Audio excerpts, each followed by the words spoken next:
গত 2 দশক বাংলাদেশের রাজনীতিতে যে মামলাটা সবচেয়ে বেশি প্রপাগান্ডার শিকার হয়েছিল সেই মামলাই হচ্ছে কুখ্যাত 21শে আগস্ট মামলা। এই মামলা দায়েরের মাধ্যমে বিএনপির ভারপ্রাপ্ত চেয়ারম্যান জনাব তারেক রহমান সাহেবকে জাতীয় এবং আন্তর্জাতিকভাবে বিতর্কিত করা হয়েছে রাজনৈতিক উদ্দেশ্যে।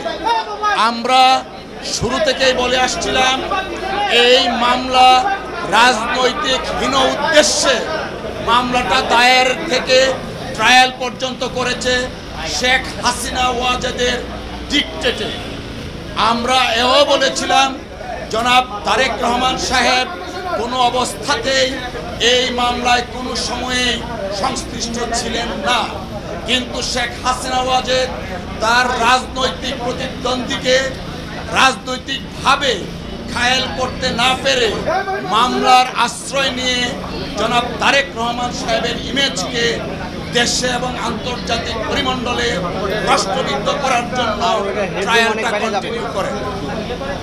আপনারা ইতিমধ্যে শুনেছেন যারা এই মামলার দণ্ডপ্রাপ্ত ছিলেন এবং আপিল করেছেন এবং যারা আপিল করেননি সবাইকে এই মামলা থেকে খালাস দেওয়া হয়েছে।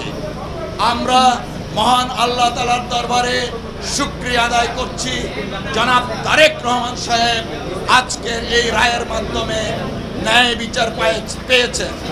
আজকে প্রমাণিত হয়েছে রাজনৈতিক উদ্দেশ্যে জনাব তারেক রহমান সাহেবকে যে মামলায় সাজা দেওয়া হয়েছিল সেই মামলায় আইনগতভাবে মোকাবেলার মাধ্যমে তিনি আজকে বেকসুর খালাস পেয়েছেন। আমরা আরেকটা কথা একটু বলতে চাই, তা হলো প্রথমেই বলেছি গত 2 দশক যাবৎ এই 21শে আগস্টের মামলাটা বাংলাদেশের রাজনীতিতে ডমিনেট করেছিল এবং সম্পূর্ণভাবে শেখ হাসিনা এবং আওয়ামী লীগের নেতাদের প্রপাগান্ডার শিকার হয়েছিলেন জনাব তারেক রহমান সাহেব। আজকে আমরা এবং দেশবাসী জাতি মনে করেন আমরা সকলে আজকে ন্যায় বিচার পেয়েছি।